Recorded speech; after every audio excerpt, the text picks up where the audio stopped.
estudo o capítulo 12 de Jó, 12, 13, 14, mas a título de recitação, abram por favor aí, livro dos Salmos, Salmo 42, versículo 5. Salmo 42, versículo 5. E esse texto, a gente vai fazer a recitação todos juntos a uma só voz. E aí você já deixa reservado, no final da apresentação da nossa classe, a gente faz a recitação dele, e aí depois a gente vai lá para Jó 12, para fazer o nosso estudo propriamente dito na manhã de hoje. Então vamos lá, todos juntos, a uma só voz, vamos ler. Salmo 42, versículo 5, leiamos. Por que estás abatida, ó minha alma? Por que te perturbas dentro de mim? Espere Deus, pois ainda o louvarei. A Ele deu auxílio e Deus deu. Salmo 42, versículo 5. Que Deus nos abençoe com a porção lida da sua santa e bendita palavra, no nome de Jesus Cristo. Amém. Muito bem. Meus irmãos, minhas irmãs, a título de introdução, eu queria falar uma frase e a partir dela desenvolver a nossa aula na manhã de hoje. Que frase seria? Percebam, há algo assombrosamente profundo, considerar que Deus, Ele usa, eu queria que a gente atentasse para esse fato, Deus, Ele usa tragédias da nossa vida cotidiana para promover bênçãos e benefícios, seja a curto, seja a médio, seja a longo prazo. Gravem isso. Deus, dentro da sua soberania, Deus, dentro da capacidade limitada que Ele possui de poder, Ele tem essa capacidade, a capacidade assombrosa de transformar tragédias, dificuldades, para promover bênçãos, seja a curto, seja a médio, seja a longo prazo, bênçãos diretas e bênçãos indiretas em relação à vida das pessoas. Quando a gente fala essas coisas, você pode até pensar, mas será que não há uma contradição nisso aí? Não, muito pelo contrário, é a mais pura realidade. E quando a gente pensa nesse fato, que fato? Essa capacidade singular que Deus tem de transformar tragédias em razões de bênçãos para as nossas vidas, eu queria fazer uso de um exemplo histórico, para a gente poder compreender esse fato, compreender essa realidade. Então, o exemplo que eu queria chamar a atenção é acerca do hino Sou Feliz com Jesus. Ele está lá no Cantor Cristão, no número 398. É um hino muito conhecido, cujo refrão é: sou feliz com Jesus, meu Senhor. Eu acho que todos nós, se não a sua maioria, a gente conhece esse hino, mas muitas vezes a gente desconhece a história que está por trás desse hino, que confirma a nossa afirmação inicial. Que afirmação? Que Deus, Ele tem a capacidade de transformar tragédias em motivos de bênçãos e bênçãos para a nossa vida. Então, trazendo essa questão do hino, por trás dele existe uma história de tragédia, existe uma história de tristeza, existe uma história de dor, existe uma história de sofrimento, mas a gente percebe justamente isso, que Deus converte essas coisas para benefício e benefício do seu povo. Esse hino, Sou Feliz com Jesus, ele foi escrito pelo advogado norte-americano Horatio Spafford, isso ali no ano de 1873. E esse hino, ele foi escrito após o autor dele, Horatio, ele perder suas quatro filhas em um naufrágio. Spafford e sua família, eles planejaram uma viagem para a Europa, mas aí aconteceu um imprevisto e ele foi impedido de ir juntamente com a sua família.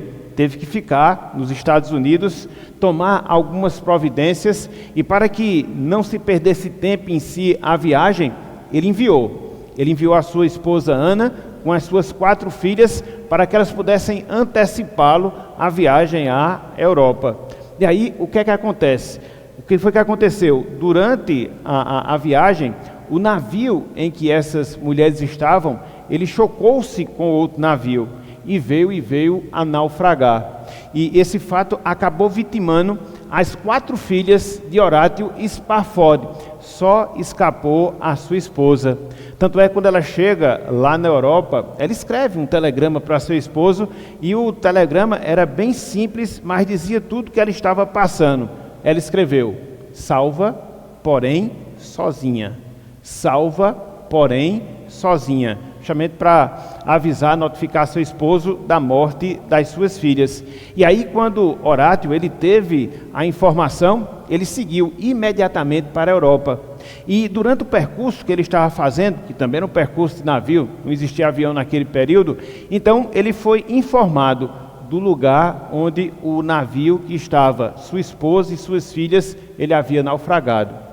E aí, naquele instante, ele recebeu a iluminação divina para escrever esse hino: sou feliz com Jesus. Então veja, uma tragédia, sob o ponto de vista familiar, um momento de dor, um momento de sofrimento, mas foi o contexto no qual esse hino foi escrito, e até hoje, esse hino, ele abençoa a vida das pessoas, porque é um cântico de louvor a Deus, onde a gente aprende acerca do contentamento do Senhor, a nossa alegria em Cristo e o conforto que deve haver nos nossos corações. Então, uma história trágica, uma história triste, mas promoveu, através desse evento, algo que nos abençoasse, não só no passado, mas que continua abençoando todo o povo de Deus em nossos dias. E diante disso, a gente pode se perguntar, e diante disso a gente pode se indagar: mas como assim? Como assim? O que faz alguém, e essa pergunta aqui é interessante, o que faz alguém que acabou de perder suas filhas, como foi o exemplo que nós citamos, dentro de um momento de grande dor, de grande perda, de grande tragédia, expressar tão grande satisfação, tão grande confiança, tão grande esperança na pessoa de Deus? O que é que explica algo assim? Você está ali numa situação dolorida, você está ali em uma situação sofrida, mas mesmo nela, você apresentar louvor a Deus, gratidão, satisfação na pessoa de Jesus Cristo. Como é que a gente explica esse fenômeno? A explicação é simples, irmãos e irmãs. Esse fenômeno, ele é chamado fenômeno da fé, o fenômeno da confiança, o fenômeno da esperança na pessoa de Deus. Quando Deus, ele abre os nossos olhos espirituais, fazendo com que a gente reconheça a Cristo como nosso Senhor, fazendo com que a gente reconheça a Cristo como nosso Salvador, a gente passa a se relacionar com Ele. E esse relacionamento com Deus, é um relacionamento de amor, é um relacionamento de confiança, é um relacionamento de adoração. Então, quando isso se dá na nossa vida, a gente percebe que os sofrimentos que a gente vivencia, eles acabam intensificando a nossa fé, a nossa confiança em Deus. Quando a gente tem uma visão espiritual sobre o sofrimento, quando a gente tem uma percepção de que Deus é soberano, mesmo quando a gente passa por esses momentos de dor, a gente passa por esses instantes com fé, e eles acabam se transformando em bênçãos para a nossa vida. Certo pregador, em relação a isso, ele disse algo que me chamou bastante a atenção, e que é a mais pura verdade, e que é a mais pura realidade. O que foi que ele disse? Ele disse o seguinte: o cristão, em meio à dor, quando ele tem a percepção de quem é Deus, ao invés dele correr de Deus, ele se aproxima de Deus. Olha só que coisa interessante. O cristão, quando ele entende a soberania de Deus, em meio à dor, ao invés dele correr de Deus, ele se volta para Deus. É o movimento contrário àquilo que naturalmente as pessoas fazem. Então, esse trajeto que a gente faz em direção a Deus, que muitas vezes é promovido pelos nossos momentos de dor, pelos nossos instantes de sofrimento, não é um caminho plano, não, jamais, jamais. Na verdade, parece mais uma montanha russa, um sobe e desce, um sobe e desce, um sobe e desce, altos e baixos. Por quê? Porque a gente percebe que essa foi a experiência de Jó. Conforme nós estamos estudando aqui no seu livro, Jó, ele continua ferido, Jó, ele continua frustrado com aquilo que Deus está fazendo com ele. Todo o seu drama, toda a sua dor, perdeu filhos, perdeu patrimônio, perdeu saúde, estava ali numa situação extremamente adversa, mas veja que, mesmo dentro daquele contexto, mesmo dentro daquela realidade, o que é que Jó faz? Ele se volta para Deus. O que é que Jó faz? Ele se volta para o Senhor.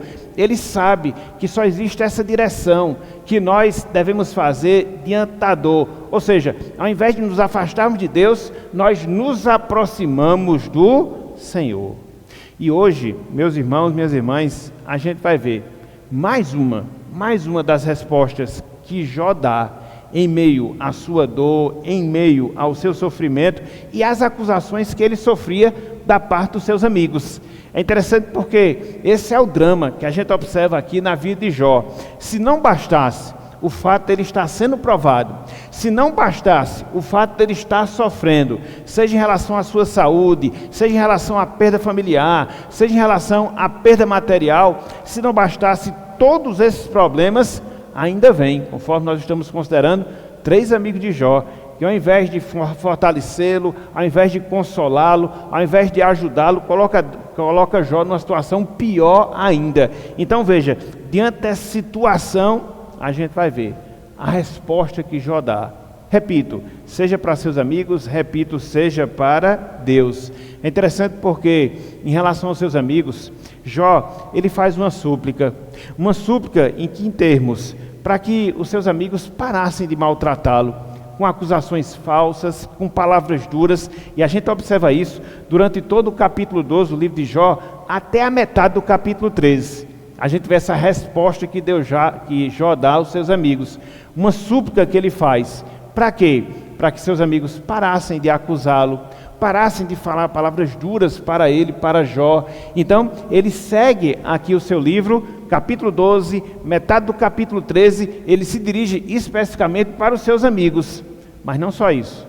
Da metade para o fim do capítulo 13 e por todo o capítulo 14, Jó ele vai se dirigir a Deus.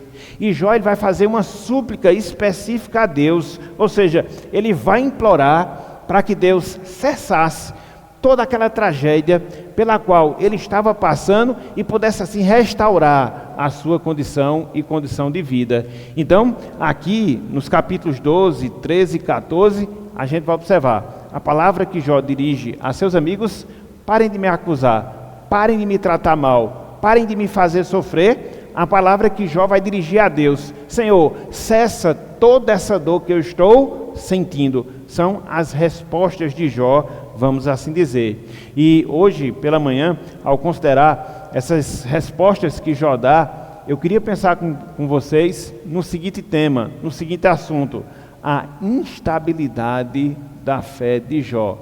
A instabilidade da fé de Jó.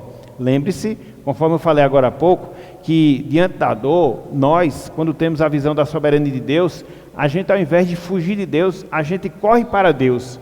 Mas observe, esse trajeto é um trajeto difícil. Ele não é um caminho plano. Muitas vezes ele vai oscilar. A nossa confiança, o nosso descanso em Deus, muitas vezes ele vai oscilar. E a gente vai observar justamente isso na vida de Jó. Ele se volta para Deus? Sim. Essa é a atitude correta, com toda certeza. Mas a gente vai observar que durante esse trajeto, Jó, ele vai ter esses momentos em que a sua fé vai estar em alta, a sua fé vai estar em baixa. É a montanha-russa da fé, vamos assim dizer. Então, na manhã de hoje, repito, a gente vai trabalhar esse tema. Que tema? A instabilidade da fé de Jó, a oscilação da fé de Jó. E basicamente a gente vai ter 2 pontos a serem considerados. No primeiro momento, a gente vai ver a resposta que Jó dá a seus amigos. No segundo momento, as palavras que Jó dirige a Deus. Então, a gente vai seguir pela graça esse roteiro e assim vencer um pouco mais desse livro que nós temos diante de nós. Ok, meus irmãos? Ok, minhas irmãs? Então, em primeiro lugar, e aí quando nós chegarmos entre o ponto 1 e o ponto 2, eu abro para vocês no final também, para a gente poder ter esse momento de participação. Então vamos lá. Em primeiro lugar, Jó, ele repreende os seus amigos. Mais uma vez, Jó, ele repreende os seus amigos. Capítulo 12, todo o capítulo até a metade do capítulo 13. Aqui nesse trecho, Jó, ele vai reagir. Ele vai reagir à insensibilidade, ele vai reagir à dureza da parte dos seus amigos. E se você recordar um pouco, você vai perceber, Eliabe, Elifaz, Bildade e Zofar, que eram os 3 amigos de Jó, eles são muito duros, tanto é que eles acusam Jó de pecados, eles acusam Jó de transgressão. Então, ao invés de consolar, eles pioraram ainda mais a situação de Jó. Agora, Jó não fica calado, ele reage a todas aquelas palavras, e a gente vai vendo, e a gente vem vendo, melhor dizendo, Jó fazendo isso. Então, ele não se cala e passa a responder todas as acusações que os seus amigos eles estavam fazendo.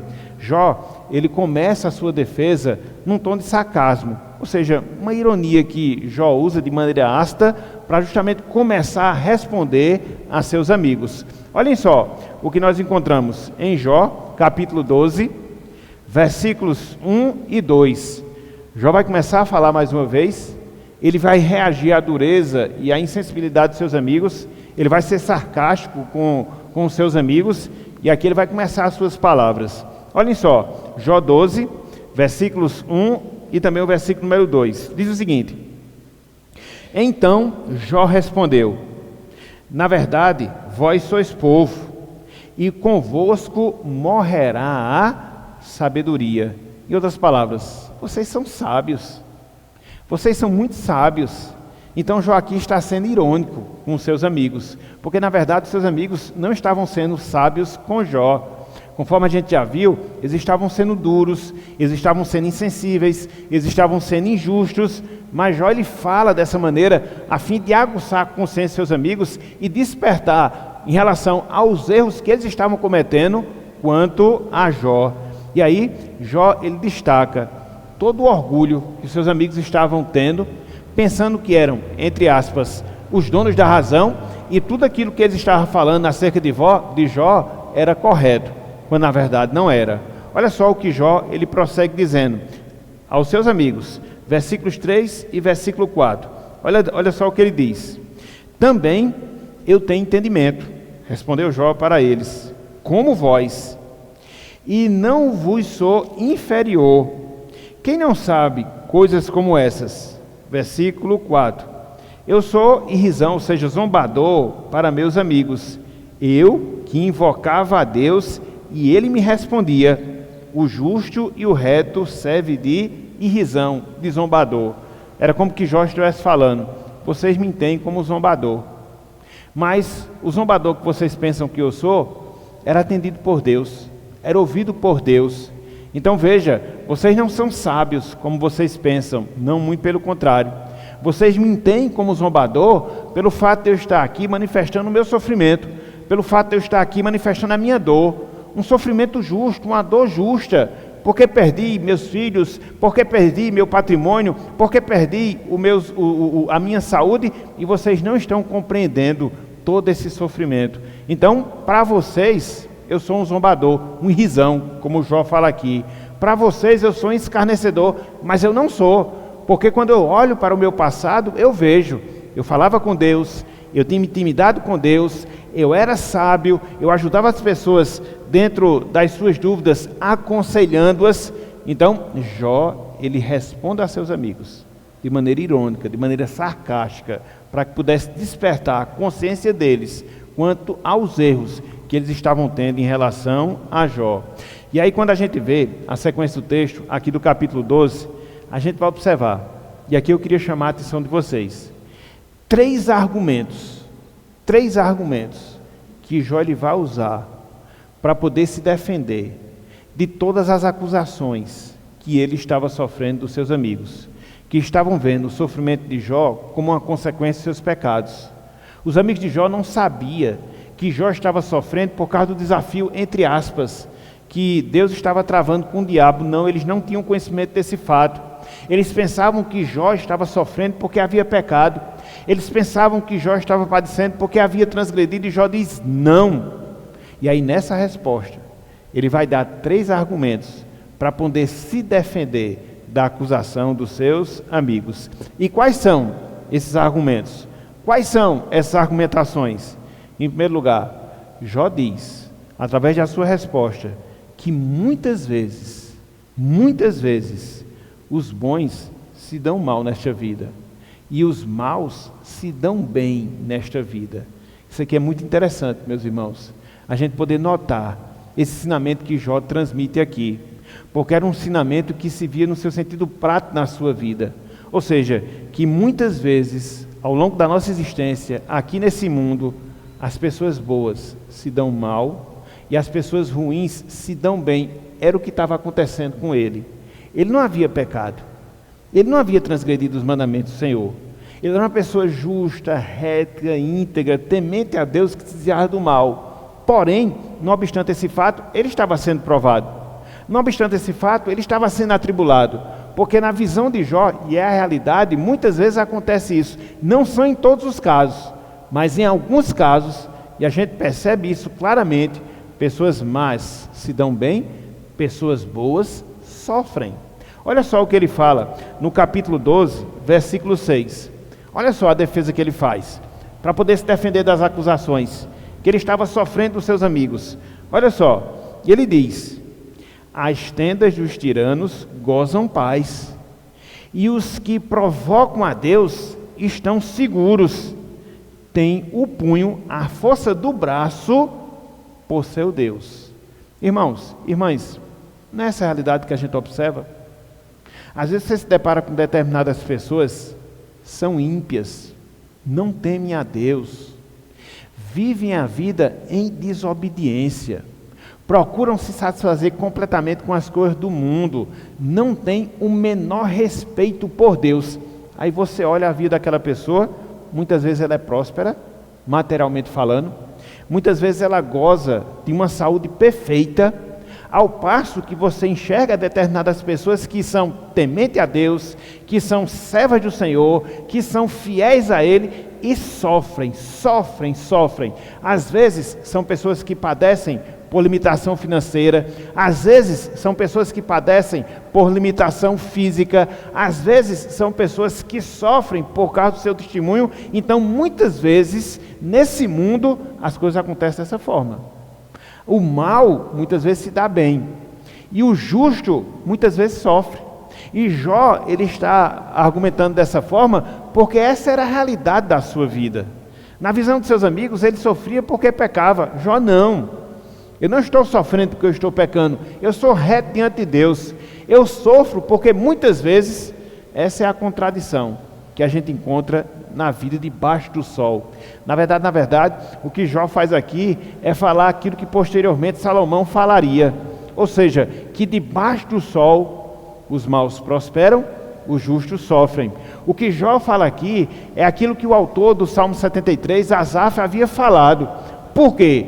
Ele era temente a Deus, ele servia a Deus, e o que é que ele via continuamente? A prosperidade dos maus. Ele só mudou o pensamento quando ele entrou no templo do Senhor e atentou para a pessoa de Deus. Então, quando você olha para o seu derredor, você vai perceber justamente isso. Pessoas boas sofrem, pessoas más se dão bem. Olha, por exemplo, a situação do contexto que a gente vive na nossa cidade. As pessoas ali mergulhadas nas festas mundanas, as pessoas ali mergulhadas no vício, mergulhadas na carnalidade, estão ali saudáveis, aparentemente com uma situação financeira favorável. E o que é que elas fazem com tudo isso? Servem a Deus? Não. Glorificam a Deus? Não. Procuram extravasar as suas emoções e os seus desejos, ao passo que muitas vezes determinadas pessoas que servem a Deus são impedidas de vir à sua casa porque não têm saúde para isso. E muitas vezes a gente não entende por que isso acontece. Mas é a realidade da vida. É a dura realidade da vida. Jó está mostrando justamente isso no seu argumento. Que argumento? Muitas vezes os bons se dão mal, muitas vezes os maus se dão bem. Aprenda isso. Aprenda isso. Segundo argumento de Jó, Deus ele é imprevisível. Segundo argumento de Jó, Deus ele é imprevisível. Vejam aí, Jó 12, versículos 13 até o versículo 16.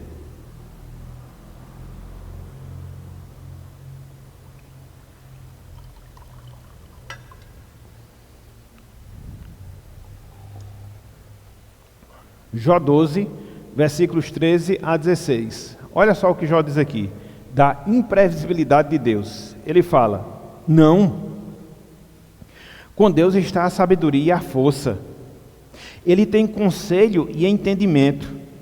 O que ele, Deus, deita abaixo, não se reedificará. O que ele, Deus, lança na prisão, e ninguém a pode abrir. Versículo 15. Se retém as águas, elas se secam. Se as larga, devastam a terra. Com ele está a força e a sabedoria. Seu é o que erra, e o que faz errar. O que é que Jó está nos ensinando aqui nesse trecho? Ele está mostrando que Deus muitas vezes usa o seu poder. Deus muitas vezes ele usa a sua sabedoria de forma destruidora, como estava acontecendo com ele, Jó, sem que haja uma explicação humana. Gente, isso aqui é muito interessante. Deus ele tem todo o poder, Deus ele tem toda a sabedoria. Nada acontece que se distancie do propósito do Senhor, nada acontece sem que Ele não permita. E se você entende isso, se você compreende dessa forma, você vai perceber que muitas vezes Deus faz coisas que a gente não vai entender. Deus faz coisas imprevisíveis, coisas que acontecem no nosso cotidiano, coisas que acontecem na nossa vida, como estava acontecendo na vida de Jó. Ele havia perdido tudo, perdeu família, perdeu bens, perdeu patrimônio, em última instância, sob permissão de Deus. Então, algo imprevisível aconteceu com Jó, como fruto da vontade de Deus, que até então Jó, ele não conseguia explicar, mas ele sabia que estava acontecendo, até porque ele estava experimentando toda aquela situação. Então, Deus muitas vezes, ele é assim, imprevisível. Coisas acontecem na nossa vida, que fogem ao nosso controle. Coisas acontecem em nossas vidas que às vezes são trágicas, que nos entristecem, mas que a gente não pode negar que estas coisas, elas refletem a soberania de Deus, um Deus que é sábio, um Deus que é todo poderoso, que aquilo que Ele faz, ninguém desmanchará, mesmo que a gente não possa entender. E aí quando você vê o restante do texto, ou seja, do versículo 17 até o versículo 25, você vai observar que Jó vai mostrar justamente isso. Deus ele age na vida das pessoas, Deus ele age na vida do mundo, fazendo coisas imprevisíveis, mas que estão dentro da sua vontade. Olhem só o que Jó vai descrever acerca daquilo que Deus faz, que a gente não entende, que está dentro do seu controle, que está dentro da sua sabedoria, mas que a gente não consegue equacionar dentro da razão humana. Olha só, versículo 17 até o versículo número 25, olha só o que Deus faz, revertendo a lógica normal das coisas, a lógica normal das coisas. Jó diz: aos conselheiros Deus os leva despojados do seu cargo, e aos juízes faz desvairar. Então veja, Deus despoja conselheiros dos seus casos, deixam juízes atordoados. Isso não é o normal, mas muitas vezes isso pode acontecer, e quando acontece está dentro do propósito de Deus. Ele continua no versículo 18, olha só o que Deus faz: dissolve a autoridade dos reis, e uma corda lhe cinge os lombos. Não é o que a gente vê, gente, na história da humanidade? Autoridades ascendem, autoridades declinam, reis ascendem, reis declinam, e isso tudo dentro da história programada de Deus. Versículo 19: aos sacerdotes Deus leva despojados do seu cargo, e aos poderosos transtorna. Então são essas mudanças que a gente vê na vida cotidiana. No caso aqui, até aquelas pessoas que lhe servem, ou seja, os sacerdotes, Deus despoja dos seus cargos. Ele tem essa autoridade, ele tem esse poder. Ele segue, versículo 20: aos eloquentes ele tira a palavra. Pessoas que têm o dom da oratória fazem com que Deus faça com que elas percam essa capacidade. E tira o entendimento aos anciãos, aquelas pessoas mais sábias. Versículo 21: Deus lança desprezo sobre os príncipes e afrouxa o cinto dos fortes. Versículo 22: das trevas Deus manifesta coisas profundas e traz luz à densa escuridade. Deus multiplica as nações e as faz perecer. Deus dispersa as nações e de novo as congrega. Tira o entendimento aos príncipes do povo da terra e os faz vaguear pelos desertos sem caminho. E ele finda: nas trevas andam as apalpadelas, as escuras, sem terem luz, e os faz cambalear como ébrios. Então, gente, Deus ele tem um controle de todas as coisas. A gente não entende determinados acontecimentos, mudanças, tragédias, adversidades. Vocês estão lembrados do exemplo que eu dei no início da nossa aula? De Horatio, o autor do livro Sou Feliz com Jesus. Humanamente falando, você não consegue entender. Ele marca uma viagem com sua família para a Europa. Dentro da programação estava assistir a algumas pregações do reverendo Moody, que foi a pessoa que o converteu. De repente ele tem a sua vida transformada. Perde suas 4 filhas. Só escapa a sua esposa. Como é que a gente entende isso? Deus é imprevisível. Deus ela é imprevisível. Se tem uma coisa na nossa vida, é que ela é imprevisível. Você está aqui hoje, não sabe o que vai estar amanhã. Você está bem hoje, não sabe o que vai estar amanhã. Então as coisas elas mudam completamente. A grande questão é que muitas vezes a gente tem uma visão equivocada das coisas. A gente pensa que tem um controle sobre a nossa vida. Eu faço isso, faço aquilo outro. Eu planejo isso, planejo aquilo, eu planejo aquilo outro. E tudo vai dar de acordo com o que eu estou pensando. E de repente as coisas mudam. E a gente se desespera. E por que elas mudam? Porque o nosso Deus é imprevisível. Tem coisa que Ele faz que a gente não entende. Ele provoca mudança na nossa vida que a gente não sabe por quê, mas sabe que Ele faz. Porque no dizer de Jó, Ele é sábio. No dizer de Jó, Ele é todo poderoso. Então veja, Jó, ele traz o segundo argumento. Ou seja, Deus é imprevisível. E ele está mostrando através desses argumentos que as acusações dos seus amigos para com ele eram infundadas. Ele não estava sofrendo porque tinha pecado. Ele não estava sofrendo porque havia transgredido a lei de Deus. Não. Ele estava sofrendo porque muitas vezes os bons sofrem. Ele estava sofrendo porque existem coisas imprevisíveis na nossa vida. Mas não só isso. Em terceiro lugar, Jó, ele acusa os seus amigos de estarem defendendo Deus através de mentiras. Jó, ele acusa os seus amigos de estarem defendendo Deus através de mentiras. Você percebe, você para e pensa, mas como isso? Como isso? Defendendo Deus através de mentiras? Sim, Jó teve essa percepção. E foi uma percepção acertada que ele teve em relação aos seus amigos. Se não, vejam aí, Jó 13, veja que a gente já entrou no capítulo 13, né? Que a gente está salteando aqui os textos, porque não dá para ver cada versículo individualmente.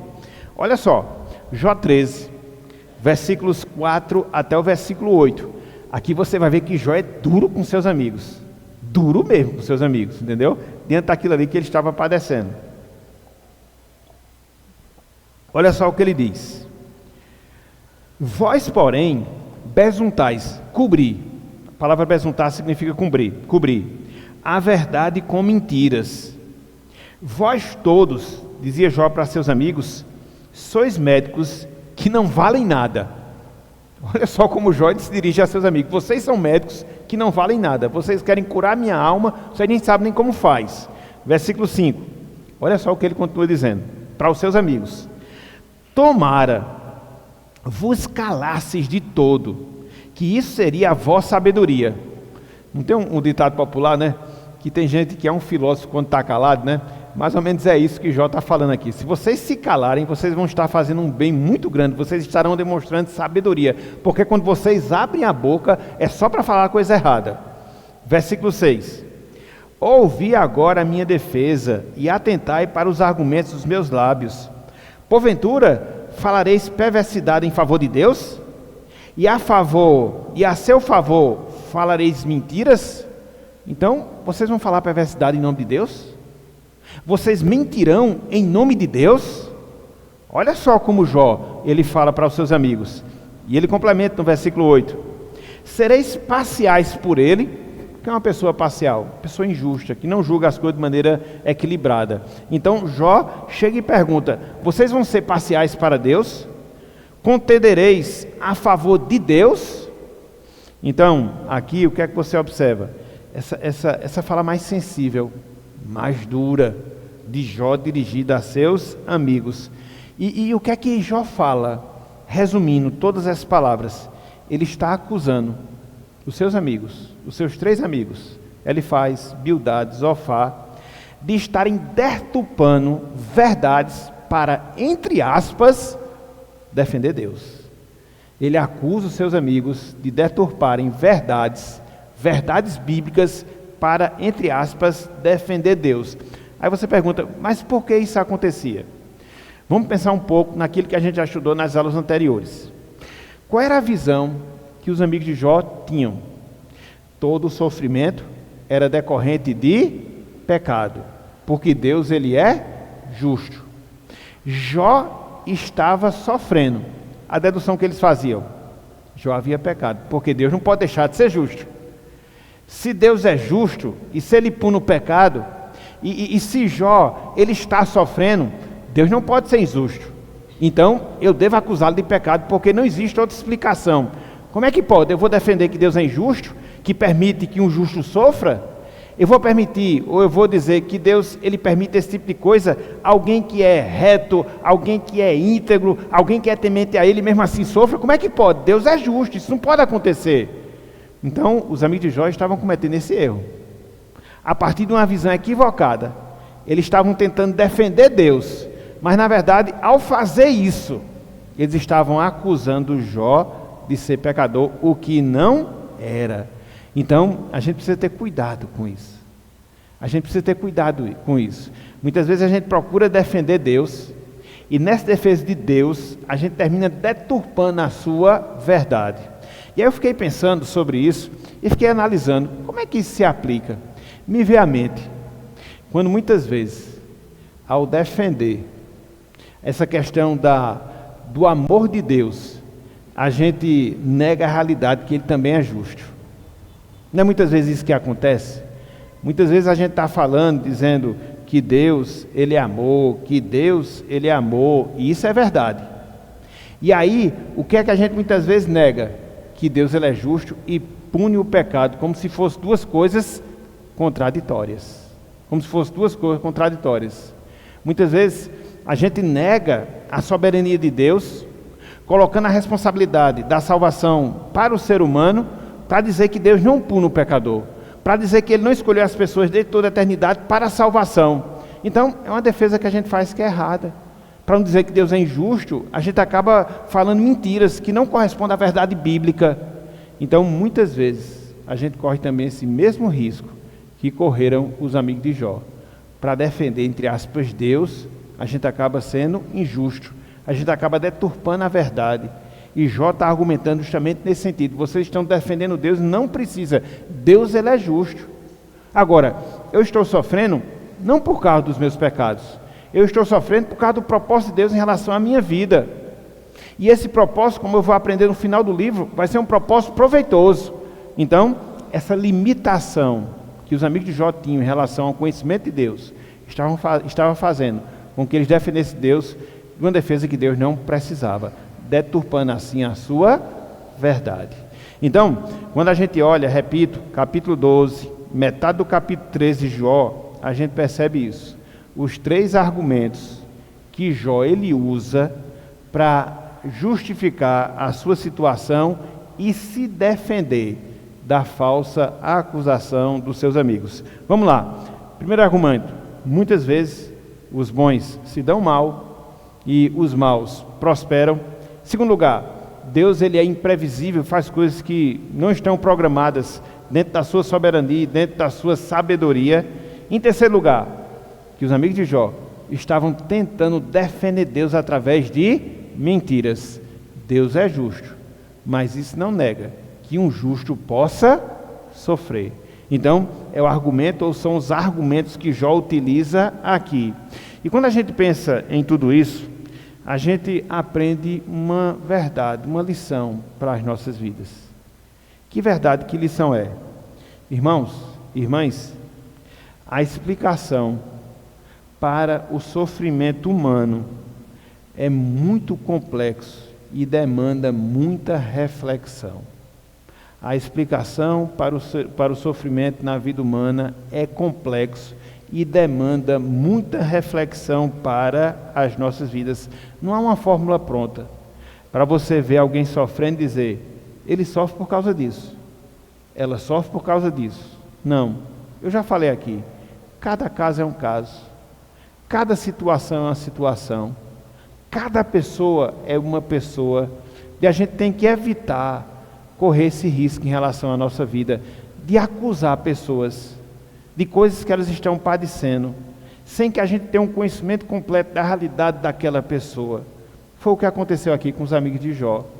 Eles não sabiam do desafio celestial. Tinha uma concepção errada. Todo justo prospera, todo injusto sofre. Jó está sofrendo, então foi porque ele pecou. E aí eles não pararam para refletir na situação específica de Jó. Jó, por que você está sofrendo?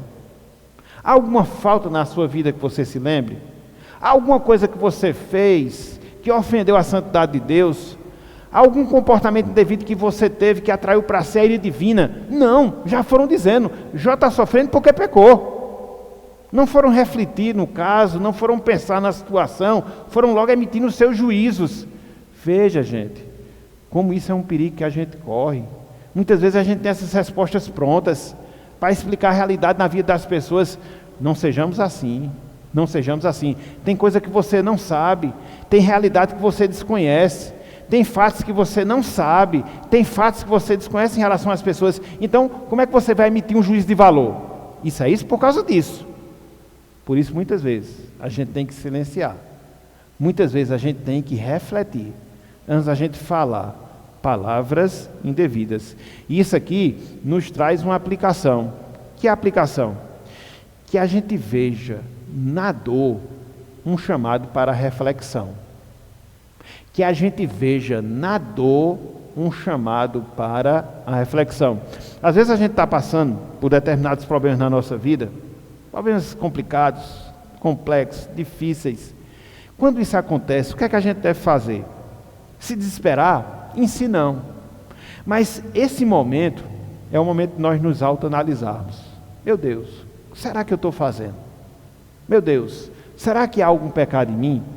Meu Deus, será que há alguma conduta indevida na minha vida? A gente deve conversar com Deus, aprofundar a nossa comunhão, falar a respeito desse momento, para que a gente possa entender se é de fato pecado, ou Deus está tentando nos provar, ou Deus está nos provando, melhor dizendo. Porque muitas vezes a gente se desespera com a dor, e a gente não procura entender as causas dessa dor. Será porque eu fiz algo, que Deus está me corrigindo? Ou não? Ele está trabalhando na minha fé, Ele está trabalhando na minha dependência nele. Isso pode acontecer também. Então, nem todo sofrimento é pecado. Às vezes o sofrimento é sinal do trabalhar de Deus na nossa vida. E aí quando a gente passa pelo sofrimento, o que é que a gente deve fazer? Refletir, é hora de silenciar, não é hora de falar, é hora de pensar, analisar a nossa vida, as nossas atitudes, os nossos pensamentos, as nossas condutas, e aí você sozinho com Deus poder entender aquilo que você está passando. Então, é dessa forma que a gente tem uma atitude correta em meio ao sofrimento. Muitas vezes quando o sofrimento bate, é natural, a gente tem que lutar contra isso. A gente quer logo murmurar, a gente quer logo reclamar: Senhor, por que isso comigo? Por que isso comigo? Porque muitas vezes a gente se vê com autojustiça muito elevada, a gente não pode passar por nenhum momento difícil. Não, a gente tem que viver um mar de rosa aqui nessa vida. Nem sempre, nem sempre. Então, a vida aqui, ela impõe determinadas realidades. O fato de a gente servir a Deus impõe determinadas realidades que fogem ao nosso controle. Então, quando isso acontecer, silencie, converse com Deus, analise a sua vida. E é interessante porque essa questão da autoanálise é algo que constantemente a Bíblia fala. Quando você lê, por exemplo, 1 Coríntios 11, quando Paulo ele instrui acerca da atitude correta que a gente deve ter na ceia do Senhor, o que é que ele fala no versículo 28? Examine-se, pois, o homem a si mesmo, e assim coma do pão, beba do vinho. Quando você chega lá, em 2 Coríntios capítulo 12, também, examinai-vos a vós mesmos.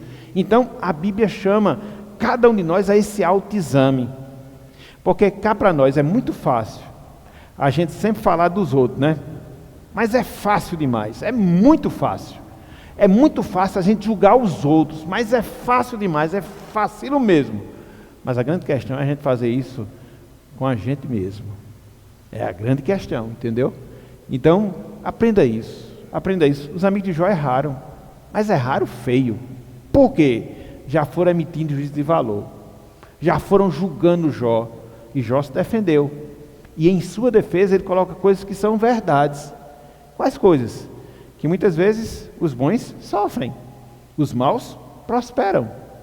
Muitas vezes acontecem coisas imprevisíveis na nossa vida. Não foi que eu fiz, eu deixei de fazer nada, porque Deus quis assim. Talvez eu não entenda no momento, talvez não entenda naquele instante, mas depois eu vou entender. E que a gente não pode estar procurando defender Deus, inventando coisas que não existem. Não, Deus, Ele é Deus, Ele é poderoso, Ele é sábio, Ele faz o que quer. Ah, mas como é que pode? Ele permite muitas vezes que alguém sofra injustamente. Ele tem os seus propósitos.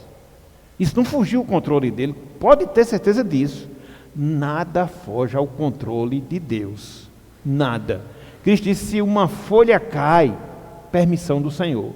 Uma folha, que dirá a nossa vida, meus irmãos, que dirá os fatos da nossa vida. Tudo está aqui, no controle da mão de Deus. Ele permitiu. Por quais propósitos? Eu não sei, eu vou procurar saber. Mas eu não posso entender que haja alguma coisa no universo que ocorra sem que Deus não queira. Porque se houvesse o menor fato que ocorresse sem que Deus permitisse, ou sem que Deus agisse, ele deixaria de ser Deus. Ele não seria onipotente, ele não seria soberano. Então tudo, uma enfermidade, a morte, perseguição, a privação, tudo está debaixo da soberana mão de Deus. A questão é entender qual é o propósito disso, mas que isso está. É um conceito um tanto quanto impopular hoje, né? Porque hoje as pessoas querem manipular Deus, né? As pessoas querem ter uma vida perfeita aqui, viver sob as promessas de Deus. Sim, meu irmão, sim, minha irmã, Deus tem promessa. E uma das promessas também está relacionada ao sofrimento. Uma das promessas está relacionada à dor. E tudo isso segue o propósito dele em relação às nossas vidas. Ok? Então, em primeiro lugar, Jó repreende os seus amigos. Por essas argumentações que a gente acabou de ver. Jó fala com Deus. Ele fala com os amigos, ele fala com Deus. Abram aí, Jó 13, capítulo 13, versículo 12, até o capítulo 14, versículo 22. Não vou ler, né? A gente vai ler ao longo da nossa consideração. Então, aqui nesse trecho, metade do capítulo 13, todo o capítulo 14, Jó dirige os seus lamentos para Deus. Esse trecho, ele é caracterizado por aquilo que a gente chama de oscilação na fé de Jó. Oscilação na fé de Jó?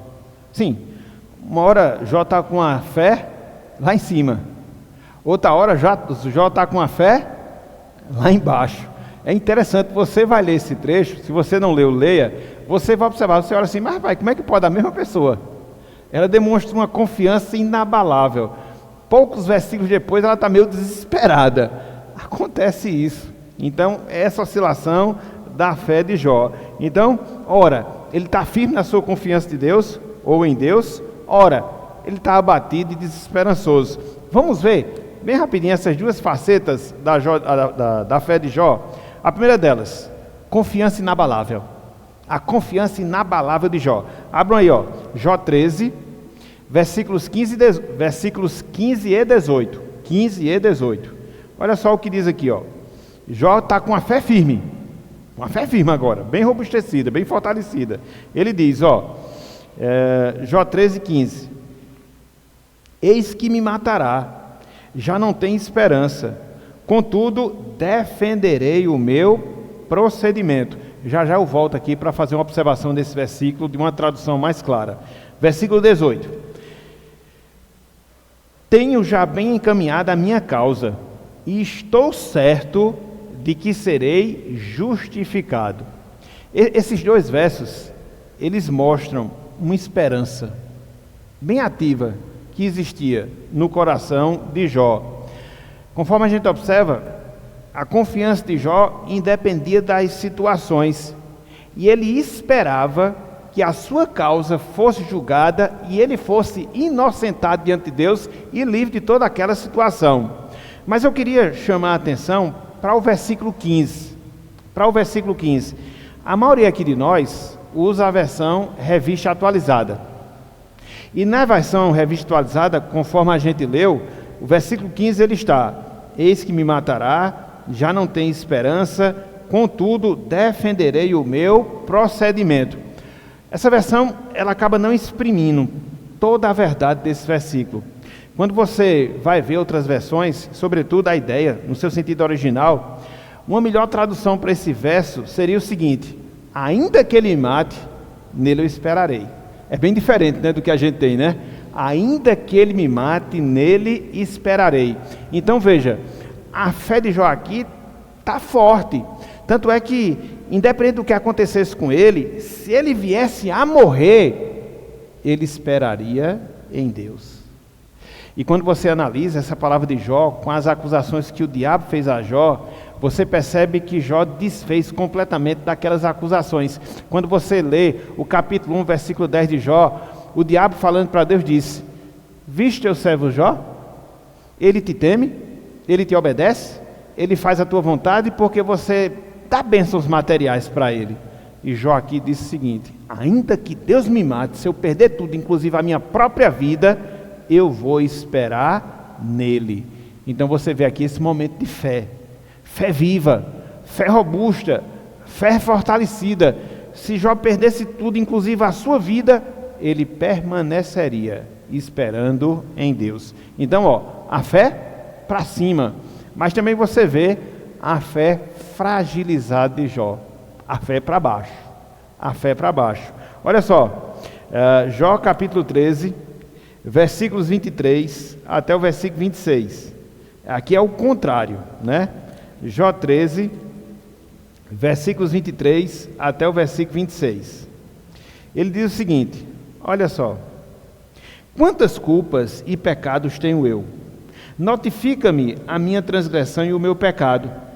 Por que escondes o rosto e me tens por teu inimigo? Queres aterrorizar uma folha arrebatada pelo vento?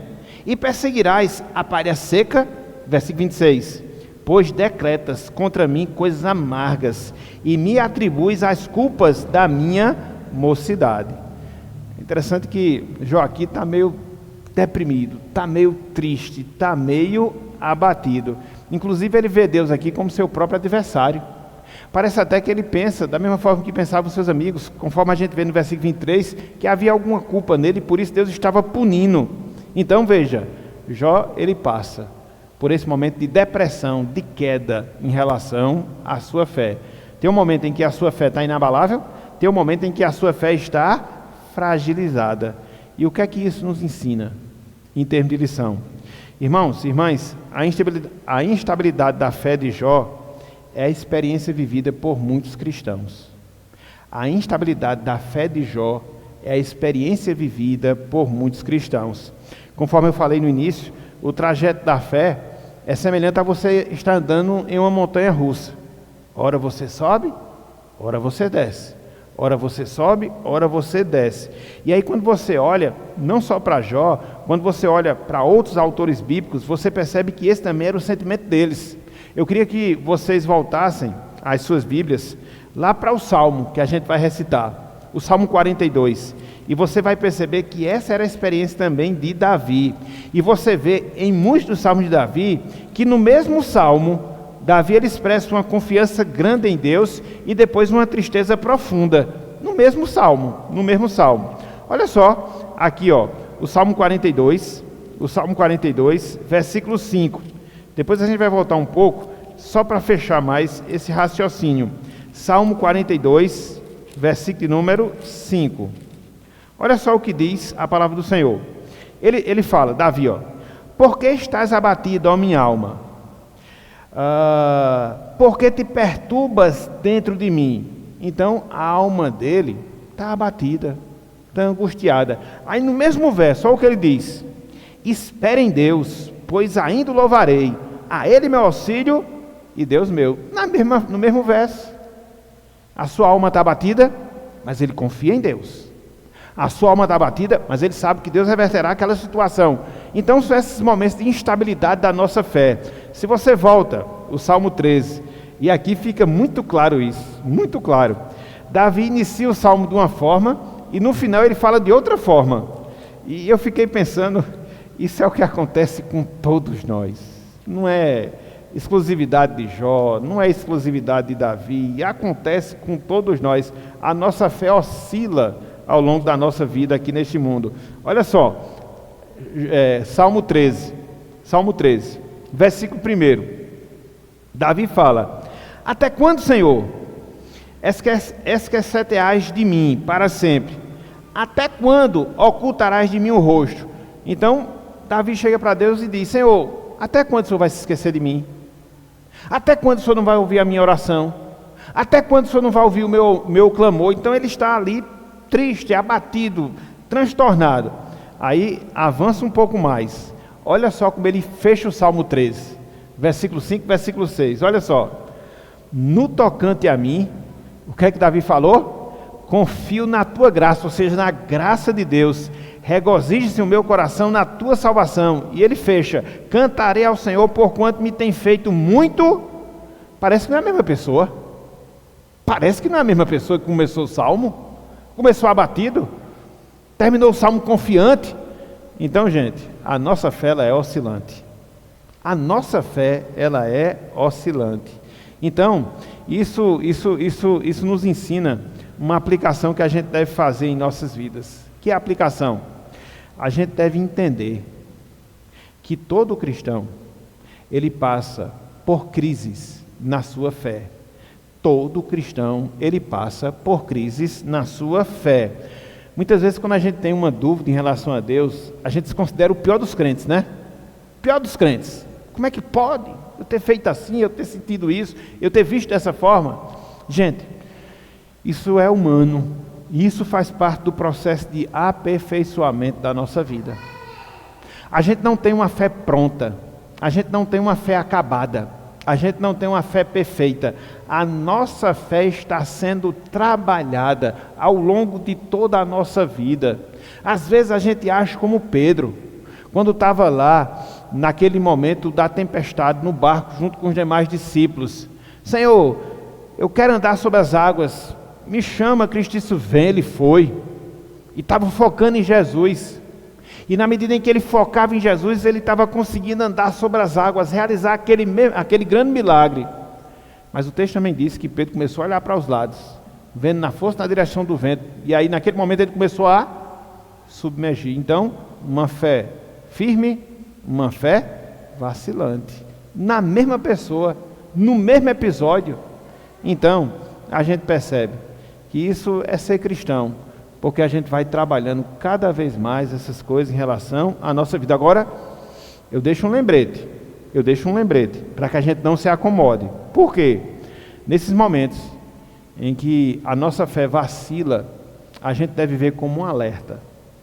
Em que sentido? Sinal amarelo. Preciso trabalhar mais a minha vida com Deus. Eu não posso permitir, que a minha fé continue numa situação vacilante, que a minha fé se enfraqueça, que a minha fé se deteriore, porque isso vai me trazer prejuízos e grandes problemas espirituais. Então, quando isso acontece, é o sinal de alerta. Para quê? Preciso trabalhar mais, orar, buscar conhecer mais a Deus, aprender a sua palavra, porque eu não posso permanecer numa situação como essa. Então, fique esse alerta, que a nossa fé vacila, mas que a gente não se contente com uma fé frágil, não. Que a gente procure fortalecer cada vez mais a nossa fé. Então, entenda isso. A gente passa por crises na nossa fé. A gente só não pode se acomodar com uma fé frágil. A gente precisa fortalecê-la e fortalecê-la cada vez mais. Ok? Fechando aqui a nossa aula, na manhã de hoje. Momentos de dor são difíceis, mas Deus é capaz de usá-los. Ou seja, os momentos de dor para o nosso bem. Aprenda isso.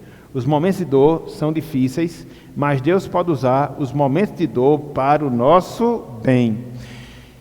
E a cruz do Calvário é o maior exemplo disso que nós estamos falando. A cruz do Calvário é o maior exemplo disso que nós estamos falando, porque foi lá quando Cristo ele estava sofrendo, quando Cristo ele estava sendo humilhado, quando Cristo acabou morrendo, que Deus ele solucionou o maior de todos os nossos problemas. Qual é o maior de todos os nossos problemas? É o problema do pecado. Porque o pecado ele priva a nossa comunhão com Deus nesta vida. O pecado priva a nossa comunhão com Deus na eternidade. Então, a gente não tem problema relacionado às coisas aqui do mundo. Falta de saúde, falta de dinheiro, são problemas sim, mas não são tão crônicos como o problema do pecado. Porque essas coisas, quando você conta com a graça de Deus, elas são resolvíveis. Mas o pecado, se você não buscar Jesus Cristo, você não tem resolução para ele. Então veja, foi na cruz que Deus resolveu esse problema para nós. E hoje nós estamos salvos, hoje nós fomos reconciliados, hoje a gente desfruta de nova vida com Deus. Então veja, momentos difíceis eles acontecem, mas Deus ele é tão poderoso que ele é capaz de reverter esses momentos para bênçãos em nossas vidas. Foi como aconteceu com Jó. Então, quando a dor bater na sua vida, a dor bater no seu coração, reflita nas suas razões.